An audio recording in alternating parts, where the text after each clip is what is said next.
পাঞ্জাদারি কর্মীবৃন্দ এবং দাদাও, পূজনীয় দাদাও, মায়েরা, সবাইকে আশীর্বাদ, জয়গুরু। আপনারা জানেন কিনা জানেন না, আমাকে সাধনদা কানে কানে একটি বিষয়ের উপর আলোচনা করতে বললেন, সেটি করব। তার আগে যেই বাড়িতে আজকে আপনারা এসেছেন, এই বাড়িটি সৎসঙ্গ জগতের একটি ঐতিহাসিক পরিবার, ঐতিহাসিক বাড়ি।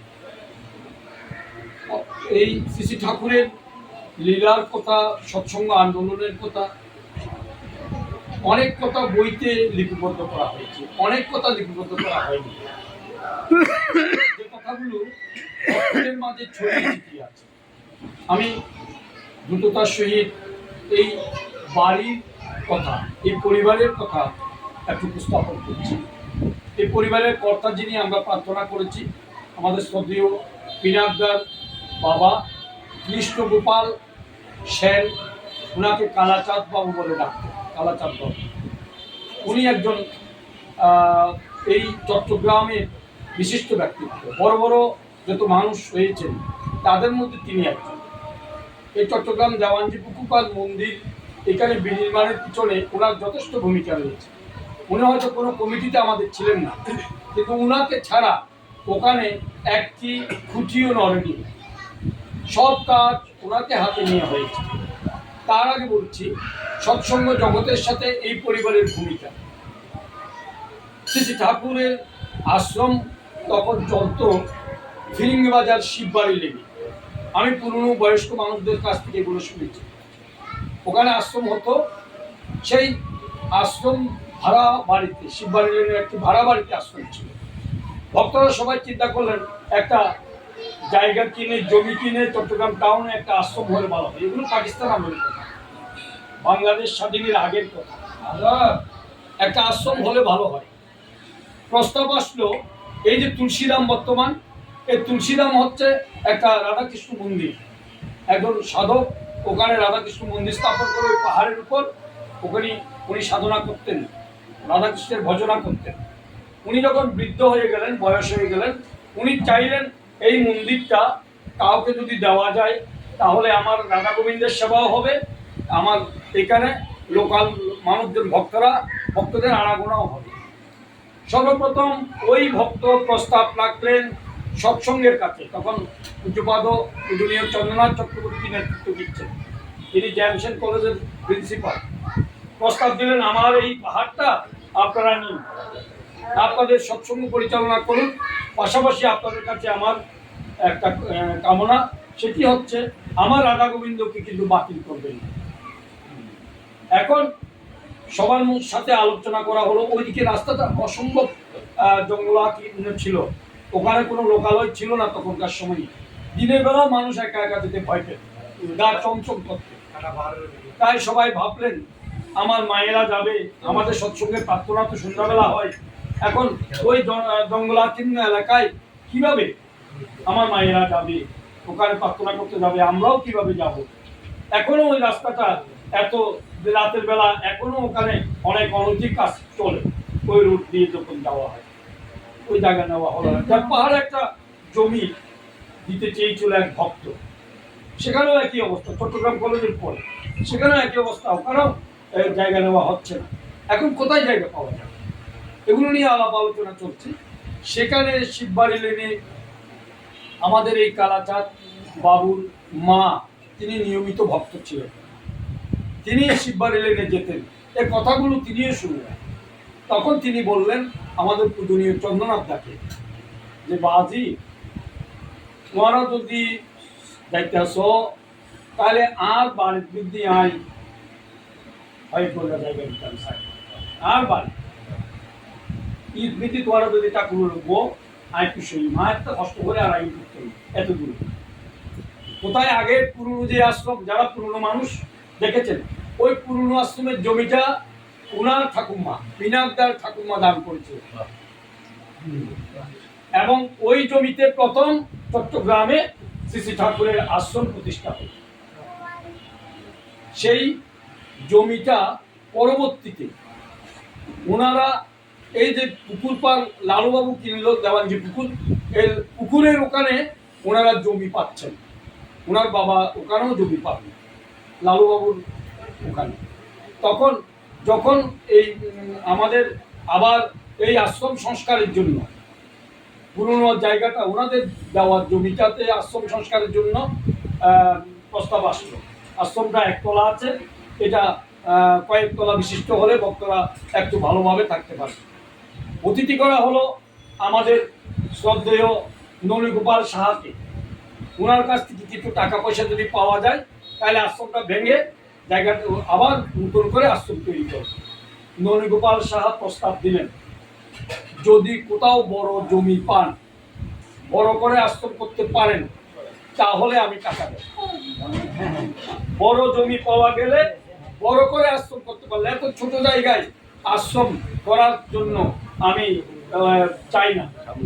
আপনাদের অনেক ভক্তবৃন্দ সবাই যাতে মিলিত হতে পারেন, বড় জমির চেষ্টা করে। তখন এই পুরনো জমিগুলো ছিল প্রবাল চৌধুরীদের। প্রবাল চৌধুরীর হাত থেকে হাত বদল হয়ে আর কার কাছে গেল, পরবর্তীতে লালুবাবুর কাছে। এই জমি আবার এই যেখানে আমাদের মন্দির হয়েছে ওখানে লালুবাবুর কাছ থেকে এখানে জামাতের কিছু লোক ওখানে ওই সমস্ত প্রপার্টি কিনে ধরতে চেয়েছিল। এই ওনার বাবা দাঁড়িয়ে ওখানে এখনো ওই মহল্লা পরিষদটার নাম কি, হ্যাঁ না, চট্টগ্রাম মহাশক্তি না, পাড়া পরিচালনা করে সমিতিটা শান্তি শৃঙ্খলা রক্ষা কমিটি। সেই কমিটি তখন শুরু হয়েছে, ওনার বাবার নেতৃত্ব দিচ্ছে। এখন এই তো না, একটা ট্রাস্টি বোর্ড আছে, পূজা মণ্ডপ ট্রাস্টি বোর্ড, ওখানে ওনার বাবার দেখবেন স্ট্যাচু আছে, ভাস্কর্য আছে। এই পূজা মণ্ডপের জন্য ওনার বাবার ভূমিকা, আশ্রমের জন্য ওনার বাবার যথেষ্ট ভূমিকা ছিল। তখন আমাদের শ্রদ্ধেয় রণজিৎ কুমার চৌধুরী, তারপর লালুবাবু, ওনার বাবা, আরো একজন ছিল দাসগুপ্ত, সুধীর দেব, তারপরে শ্যাম দাসগুপ্ত, কোড়াই বাসা ছিল, সুভাষ দাসগুপ্ত, ওনাদের নিয়ে একটা ট্রাস্টি বোর্ড গঠন করা। এই ট্রাস্টি বোর্ড তখন চিন্তা করলেন, এখানে যদি জামাতের কোনো মাদ্রাসা কিংবা মসজিদ হয়ে যায় তাহলে আমাদের পাড়ার ক্ষতি হবে। তখন এটা যেন হতে না পারে। এখন তখনকার সময় মানুষের তো টাকা ছিল না, 80-র দশকের কথা। এই জমিগুলো 2 লাখ টাকা করে গন্ডা বিক্রি হয়েছে, কিন্তু 2 লাখ টাকা দিয়ে কেনার মানুষ এত ছিল না। তখন এই জমিগুলো বিক্রি হচ্ছে। এখন আশ্রমের জন্য জমি বরাদ্দ চিন্তা করলেন, 10 গন্ডা জমি নেন। এখন 10 গন্ডা জমি 11 গন্ডা, এটা ইয়েতে দলিলে লেখা আছে 10 গন্ডা প্লাস গুঞ্জাইশ সহ। ওখানে বাড়তি যে জমিটা বন্টন করে দেওয়ার পরে ওইটা আশ্রমে থাকবে। এখন এই গুঞ্জাইশ সহ জমিটা কিনবে, এত টাকা নাই তো ভক্তদের কাছে। ভক্তরা কি বলেন, ওনার বাবার 2 গন্ডা জমি ওখানে ওই আশ্রমে পুরনো, কিন্তু আমরা বেশি জায়গায় ব্যবহার করতাম, রান্নাঘর মিলে ওনাদের জমিগুলো ব্যবহার করতাম, কিন্তু দেওয়া ছিল ওনার ঠাকুমার 2 গন্ডা। সেই 2 গন্ডা জমি এক্সচেঞ্জ করছে, রেস বদল করেছে। এখান থেকে 2 গন্ডা জমি ওনার বাবা দিয়েছে, আর ওই 2 গন্ডা জমি আমরা ছেড়ে দিয়ে আসলাম ওনাদেরকে। পরবর্তীতে বড়ুয়া বাবুদের কাছে বিক্রি করলেন, ওইটা বিল্ডিং হল ওই আশ্রমের জমি। আর তাহলে 2 গন্ডা লালুবাবু ওয়াইফ 1 গন্ডা জমি দান করলেন, লালুবাবুর ওয়াইফের কত হলো 3 গন্ডা। তারপর আমাদের নলিগোপাল শাহ 10 লক্ষ টাকা দিলেন। 10 লক্ষ টাকায় কত, 5 গন্ডা, কত হলো তাইলে 8 গন্ডা। আর 2 গন্ডা বা 2 গন্ডা বেশি জমি 2 গন্ডা টাকা দেওয়া হয়েছে। এগুলো ভক্তরা তোলাতুলি করে অনেক কষ্ট হয়েছে। এই তখন আমাদের অঞ্জুদিরা কিন্তু তখন বয়স কম হলেও ওনারাও জড়িত ছিল, ওনারাও ওখানে কিছু না কিছু দিয়েছে, সবাই দিয়েছে। দিয়ে এই জমি কেনা হলো, পরবর্তীতে আশ্রম। এই পরিবারের যথেষ্ট ভূমিকা সৎসঙ্গ আন্দোলনের জন্য। কালাচাঁদদা কিন্তু সৎসঙ্গে দীক্ষিত ছিলেন না, উনি কমিউনিস্ট মাইন্ডের মানুষ ছিলেন, কিন্তু ঠাকুরের প্রতি অসংখ্য অনুরোধ ছিল। পরবর্তীতে ওনারা পূজনীয় বিনায়কদের মাধ্যমে রবীন্দ্রনাথ সরকার এই ওনারা পরবর্তীতে দীক্ষা নেবেন। আমি বলবো শর্মিলাদি এবং আমার পিনাকদার কাছে শ্রী ঠাকুর বলেছেন, মাঝে মধ্যে ব্রাহ্মণ, জ্যোতি, সন্ন্যাসী, ঋত্বিক তাদেরকে ডেকে ঢুকে খাওয়াতে হবে। আজকে যেমন ভক্তনারায়ণের সেবা দেওয়ার জন্য ডেকেছেন, মাঝে মধ্যে আজকে ডাকার পিছনে আমার বিশ্বজিৎ প্রায় 15 দিনের থেকে বেশি আগে আমাকে বলে রেখেছেন।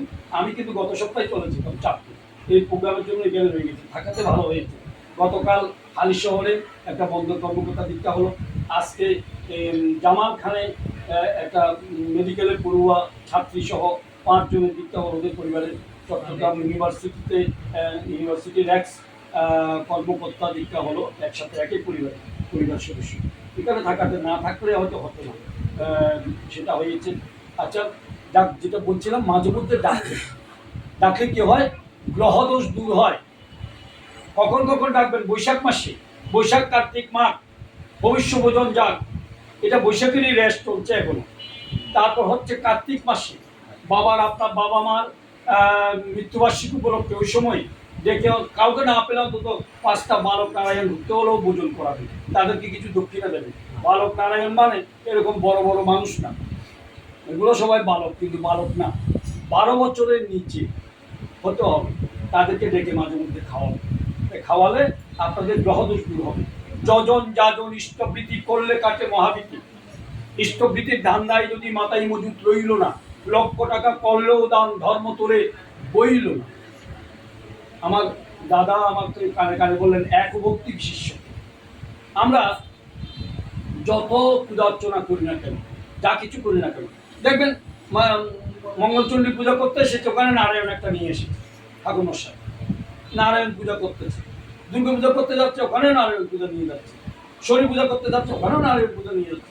আমি করছি শনি ঠাকুরের পূজা, আমি করছি মঙ্গলচণ্ডীর পূজা, আমি করছি মা দুর্গার পূজা, ওখানে নারায়ণ বাবার দরকারটা কি? কারণ নারায়ণ বাবা না হলে আমাদের মুক্তি নাই। যারা চণ্ডী পড়েন, চণ্ডী যারা পাঠ করেন, 700 শ্লোকে শ্রীমদ্ ভগবদ গীতা, 700 শ্লোকে শ্রী শ্রী চণ্ডী, তো 13টি অধ্যায়ে চণ্ডী, 18 অধ্যায়ে গীতা, শ্রীমদ্ ভগবদ গীতা। চণ্ডীর সর্বশেষ অধ্যায় হচ্ছে 13 অধ্যায় হচ্ছে বরদান অধ্যায়। বললে তো সময় বেশি নাই, আমি সংক্ষেপে বলছি। বরদান অধ্যায়ে এই করলডাঙ্গা পাহাড় থেকেই চণ্ডীর উৎপত্তি। মেধস্মুনি উবাচ, মেধস্মুনি বৈশ্য সমাধি এবং রাজা সুলভকে এই চণ্ডীর কথাগুলো বলেছিলেন, চণ্ডীর কাহিনীগুলো বলেছিলেন, চণ্ডীর শ্লোকগুলো দিয়েছিলেন। সেখানে বৈশ্য সমাধি এবং রাজা সুলভ তারা সাধন ভোজন করে মা চণ্ডীকে জাগিয়ে তুললেন। মা চণ্ডী রাজা সুলভ এবং বৈশ্য সমাধিকে দর্শন দিলেন। রাজা সুলভকে দর্শন দিয়ে বলছেন, বৎস তুমি কি বর চাও, আমি তোমার সাধনায় তুষ্ট হয়েছি। মা চণ্ডীর কাছে, মা দুর্গার কাছে রাজা সুলভ চাইলেন যে আমি আবার রাজা হতে চাই, আমি আবার রাজ্য ফিরে পেতে চাই। তখন বলেন, তথাস্তু, তুমি রাজা হবে। এই যারা কুলগুরুর দীক্ষিত, তারা দুর্গমন্ত্রে উপাসনা করে, তারা চাইলে সংসারে ঐশ্বর্য পাবে, সংসারে সুখ পাবে, সমৃদ্ধি পাবে, কিন্তু মুক্তি পাওয়ার জন্য ওই সদ্গুরু ধরতে হবে। মানব জীবনের একমাত্র উদ্দেশ্য হচ্ছে ঈশ্বর প্রাপ্তি। মানুষের জীবনের ধর্মের সদ্গুরুর দীক্ষিত হওয়া হচ্ছে ধর্মের প্রথম কথা। মানব জীবনে যত কিছু করি আমরা, যত ধর্মই করি না কেন, সদ্গুরুর সঙ্গে দীক্ষা বন্ধন হচ্ছে ধর্মের প্রথম কথা। আগে দীক্ষিত হতে হবে। কখন, কত বছর বয়সে? 9 থেকে 12 বছর বয়সের মধ্যে। 9 থেকে 12 বছর বয়সের আগে পর্যন্ত ঈশ্বর তাকে রক্ষা করেন। ওই বালক ভোজন করালে 9 থেকে 12 বছর বাচ্চাদের কেন করানো হয়? রামকৃষ্ণদেব বলেছেন, ছোট ছোট বালকদের মধ্যে নারায়ণ প্রকট থাকেন, তাই তাদেরকে ভোজন করাতে হয়। ততক্ষণ পর্যন্ত ঈশ্বর তাদেরকে রক্ষা করেন। মোবাইলে রাত্রে চার্জ দিয়েছি, দিনের বেলা অনেকক্ষণ চলে, কিন্তু অনেকক্ষণ চলার পরে একসময় গিয়ে মোবাইলের চার্জ ফুরিয়ে যায়, তখন আবার চার্জ দিতে হয়। তাই ওই মাতৃগর্ভে আমরা এই হেটমুন্ড উদ্যপদে সাধনা করেছিলাম। সেদিন আমরা ঈশ্বরের নাম জপ করেছিলাম, এই ওম একাক্ষর মন্ত্র জপ করেছিলাম। এই ওমকার, শ্রী ঠাকুর বলছেন ওমকার তো নিকটে, এই ওমকার ছাড়িয়ে যেতে হয় ক্রমে ক্রমে, আমাদের এই নামের কথা পূর্ণবুদ্ধিতে বলছেন। আর পৃথিবীতে এসে মুসলমানের ছেলে, হিন্দুর ছেলে, বৌদ্ধের ছেলে, খ্রিস্টানের ছেলে, আরবি ভাষাভাষী, ফার্সি ভাষাভাষী, ইংরেজি ভাষাভাষী, যে যত ভাষাভাষী হোক না কেন, সবাই প্রথম যে শব্দটি করে সেটা হচ্ছে উমা করে কান্না করে, না? সবাই উমা করে কান্না করে। এটা কি? ওমা, ওমকার জপ করেছি, ও উমা, ও আউমা, ওম। এই ওমকার নাম ভুলে গিয়ে এই মা, প্রত্যেকটি মেয়ে নিজের মায়ের বিভিন্ন রূপ, প্রত্যেকটি মেয়ে নিজের মায়ের বিভিন্ন রূপ, যেমন আদ্যাশক্তি মহামায়ার অংশ মা দুর্গা। শ্রী ঠাকুর বলছেন, ভগবতী পূজা করে মানে নিজের মাকেই পূজা করি। প্রত্যেকে আমরা যে মাতৃ মন্দিরে যখন যাব, পুজো দিতে যখন যাব, আগে নিজের মাকে প্রণাম করে যেতে হবে।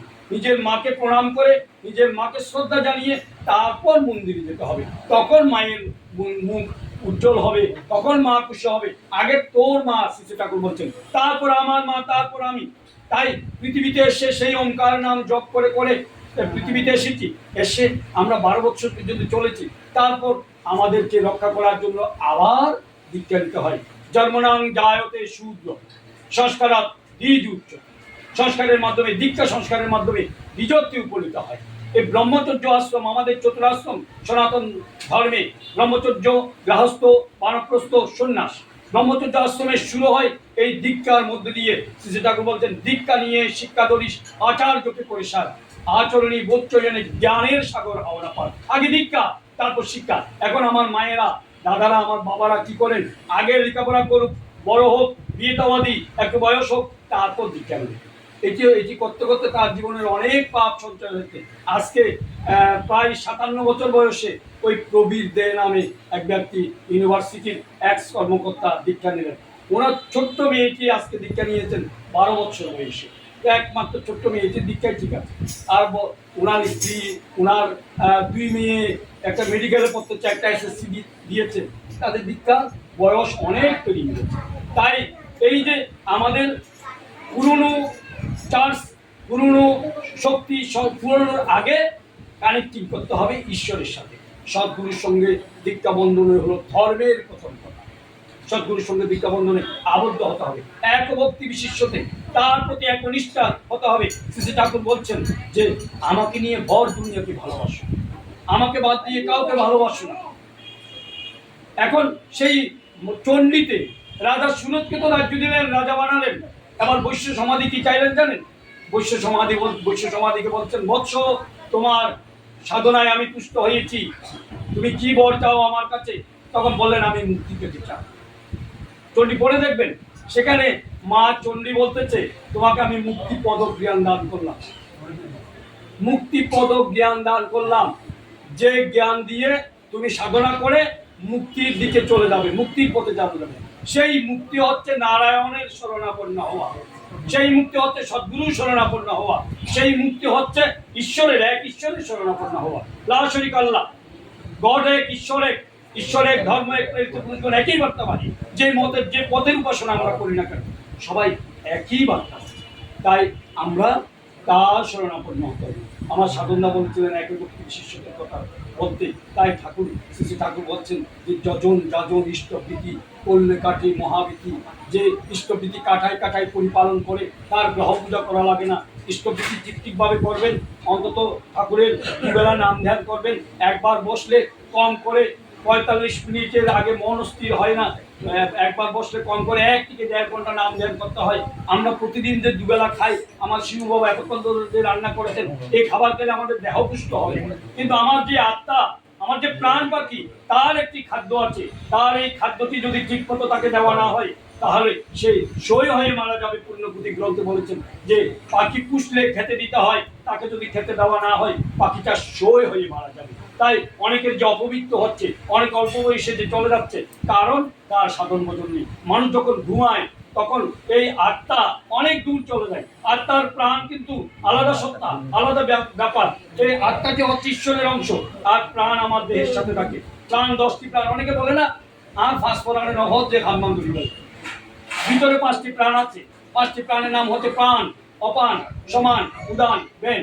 এই 5টি প্রাণকে প্রাণের আহুতি দিতে হয়। আবার বাইরে 5টি প্রাণ আছে, সেই 5টি প্রাণের নাম হচ্ছে, আমরা যখন খেতে বসি, যারা উপনয়ন সংস্কারিত হয়েছে, বাইরে 5টি প্রাণের নাম হচ্ছে নাগ, কুর্ম, ক্লিকর, দেবদত্ত, ধনঞ্জয়। নাগায় নম, কুর্মায় নম, ক্লিকরায় নম, দেবদত্তায় নম, ধনঞ্জয়।